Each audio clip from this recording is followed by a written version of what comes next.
Hey, this is Annie. And Samantha. And welcome to Stuff I Never Told You, a production of iHeartRadio.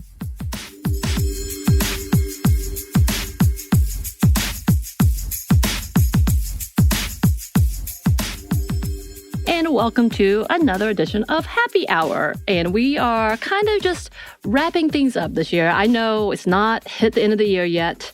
I'm bracing myself for some reason. So I want to go ahead and pretend like we're ending the year with hope. Okay. Just saying. Just saying. But first, yes, this is a happy hour. If we speak about drinks or products, we are not necessarily sponsored by them at this moment. You never know. It might happen later down the road. If you are drinking or whatever you're doing, do it responsibly. Adult that thing, whatever that is. Whether it's caffeine, which apparently I've had too much of today, as you and I have been talking, and I'm like, I'm ready, apparently. Or, if you are doing some adult beverages, be mindful, right? Yeah. Speaking of, what you sipping on, Annie? I am continuing in my boxed red wine in the tumbler that you gave me. I have had a hectic couple of days. Yes. So I mean, weeks and months and a year, but these past few days, definitely. So I was kind of like, the quickest thing I can get. And that's where I am. That's fair. Yes. You have been stretching yourself thin on this week. Yes. I'm like, what's happening? Because I'm nonchalantly in my corner just doing my thing. I'm like, oh, cool. I still am wearing my onesie type of comfy. I'm fine with it. It's Perfect. Fine. Everything's fine. Yeah, so I thought today, because actually I'm not drinking. I'm still the tail end of whatever I had, and it's still kind of making me dizzy and lightheaded. So I'm not drinking anything specific to like alcohol. I did have a cup of coffee this morning, and right now I'm just sipping on bubbly water because I love some good bubbly water. But yeah, I was just thinking about everything we have gone through, and the fact that I can't tell time as in like the year when it began, what events happened when. Every time I do research and I'm trying to find the recent articles, I'm like, wait, that happened 2021? I really thought it happened 3 months ago. I'm kind of all over the place. Right. So I will preface, I don't exactly know all the time frames that we're going to talk about, but I do want to just kind of revisit the past and talk through some of our expectations. Not resolutions, but expectations. Right? Okay. Right. So, Annie, what is something that is the most memorable that has happened to you this year of 2022? Wow. Okay. Yeah, I'm putting her on the spot. So if y'all we usually have outlines, and I usually will prep her if I have questions. So I'm like, nah, we're gonna do this off the fly. I want it off the top of your head. You want it to be real, okay? I would say I have a couple of answers to it. There's one that Samantha and I have been hinting at that we still can't really talk about. But we did go through a thing and accomplish a thing this year that I'm pretty proud of. I have like mixed emotions about it, but I'm pretty proud of it.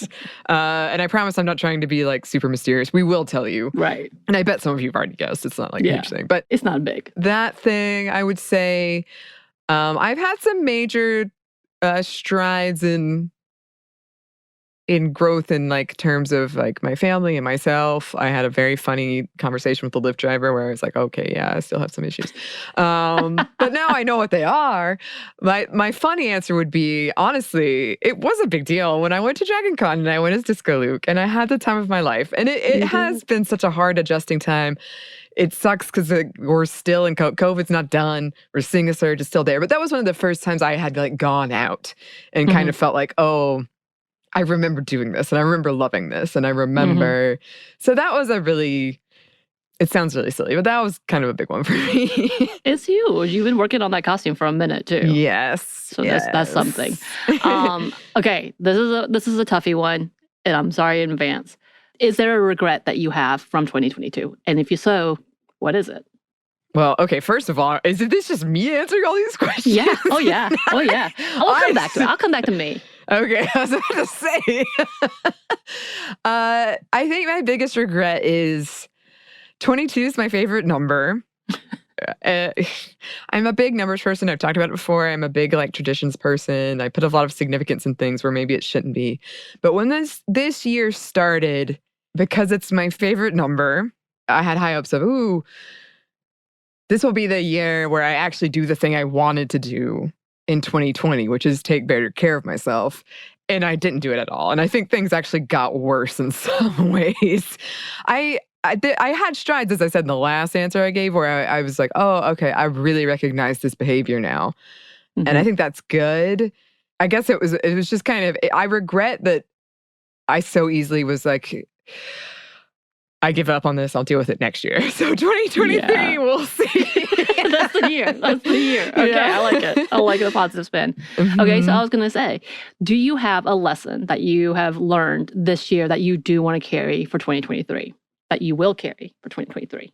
Well, one you have been hearing a little bit about, and I cannot wait to tell you more about, is ask more questions. Get more details before you agree to something.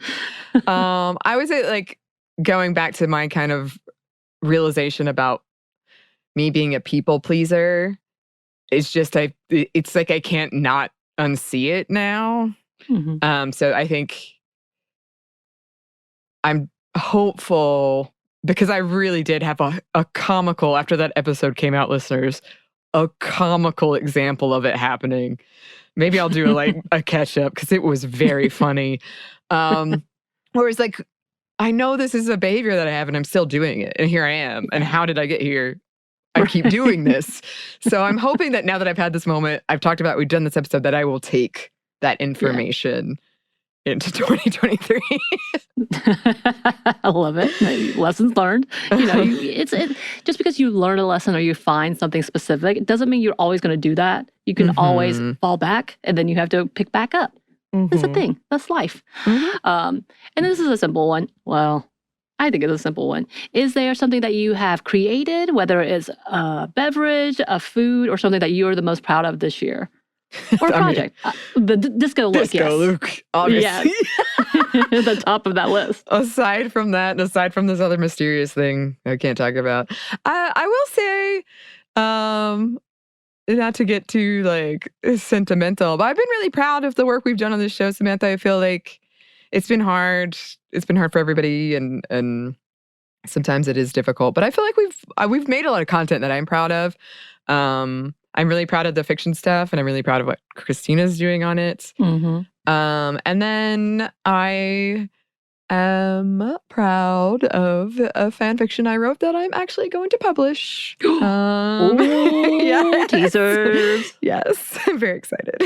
I love that. I'm excited for that. Thank you. Because you have a whole plan. Like I do. I have a schedule. Like a ritualistic ideal of what you're going to do. And I love it. I love that for you.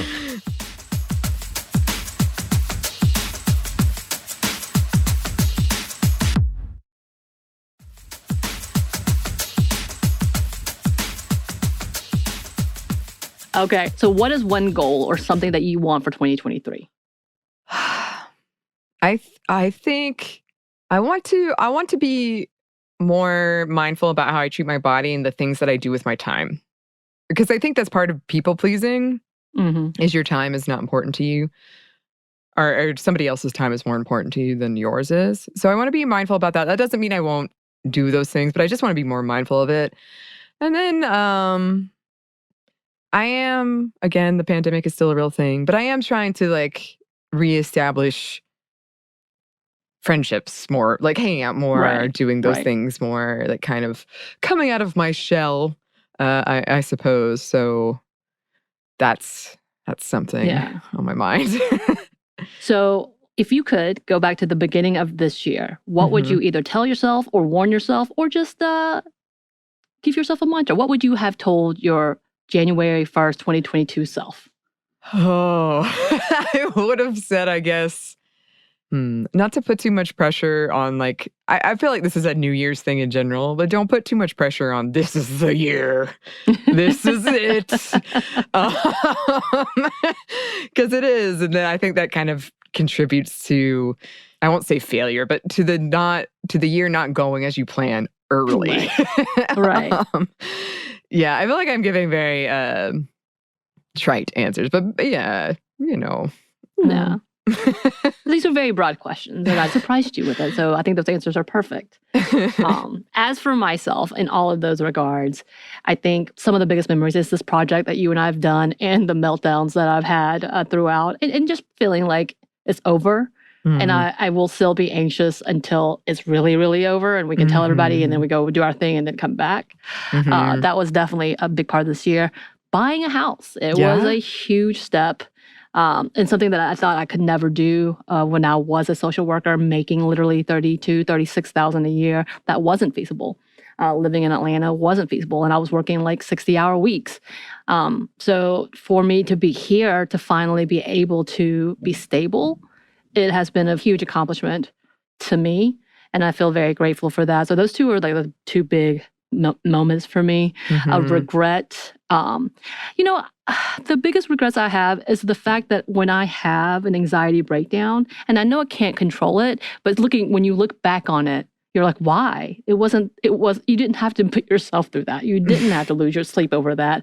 But, of course, that's that piling on of like, why did I do that? Which brings you another anxiety attack, whatnot. But knowing that actually things do work out and it is okay. We're going to be okay. And I've had 2 specific episodes of like, and just putting myself to bed because I felt so overwhelmed.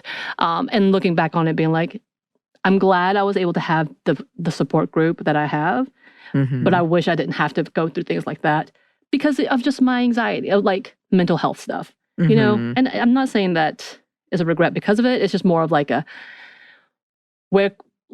just going through it, coming back to it, and you're like, oh man, that was unnecessary kind of moments, I guess. What I hope for 2023, continued growth as we keep plotting through. I'm really excited about what our show is going to look like. Nothing's going to change necessarily, but hopefully we'll have a lot of in-depth content that you, the listener, will be able to relate to, more listener participation, whether it's you guys emailing us, DMing us, or, letting us being a part of the show. And we still want to do more of that.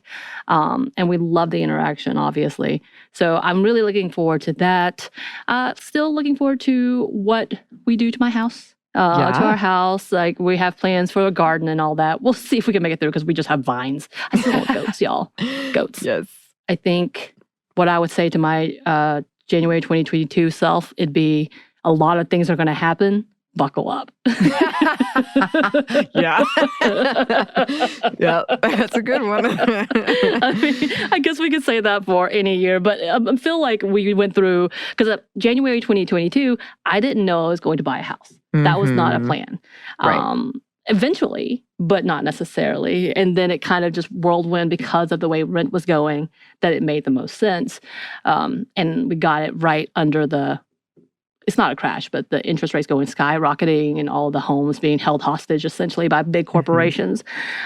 So yeah, like there's a lot of things. And then how the world is shaping, our politics are shaping. It's been a lot this year. And let's be honest, it's been a lot the last 10 years.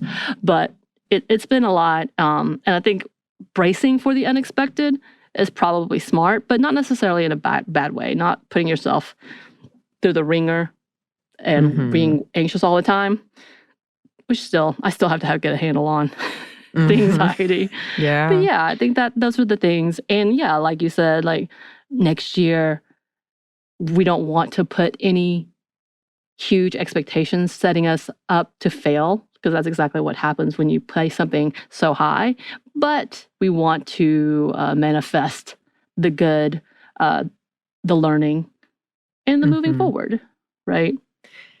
Yeah, yeah. And that's one of the beautiful things I think about my experience, and hopefully your experience, I believe your experience on the show has been like, we have seen that through hearing from you listeners and through what we do and what we're able to do, who we're able to talk to, and we're hoping to grow that. There have been some huge setbacks this year that we've had episodes about. Obviously, we're being much more personal, but things like Roe v. Wade being reversed, like there's been a lot of regrets in that kind of arena, but the continued growth and learning about all of these things from you all, and then learning more about how to be mindful of ourselves and how to pass that on. It's just hugely important, I think. Right. And we're excited. We would love to hear from you more. Let us know what you think we should be doing. If we haven't gotten to your suggestions, know we hear you. It's coming. But there's a lot of things that happens, as you know, that we try to keep up with as well. Breathe. Take a deep breath. Know that today is just a day, and you can take the time to just sit back and be quiet and be you. Yeah. Put on your Disco Luke outfit and go brighten up the world, I say. I think we need to get you a routine. I'm going to teach you a routine for this Disco Luke outfit. Oh my gosh. I should have a routine. I think I'm gonna choreograph a routine for you. The lightsaber has to come in at the end. Oh yeah. Obviously. Oh, also I'm excited for The Last of Us. Oh yeah. Samantha knows I've been annoying about it, but I'm so excited. No, not at all. Well, listeners, we would love to hear from you. What you're excited about, your regrets, your hopes, what you want from the show, because we do value your input so much. And sometimes it's just so fun to hear from like your opinions about whatever thing we're talking about. It's fun. So yes, please talk to us. Yes. Cheers to you, Samantha. Cheers. I love working with you. I love working with you. Yes. And listeners, if you want to contact us, you can. Our email is stephanie@momstuff@iheartmedia.com. You can find us on Twitter @momstuffpodcast or on Instagram at Stuff I Never Told You. Thanks as always to our super producer, Christina. Cheers, Christina. Yes, we love working with you too. Yes. And thanks to you for listening. Stuff I Never Told You is a production of iHeartRadio. For more podcasts from iHeartRadio, you can check out the iHeartRadio app, Apple Podcasts, wherever you listen to your favorite shows.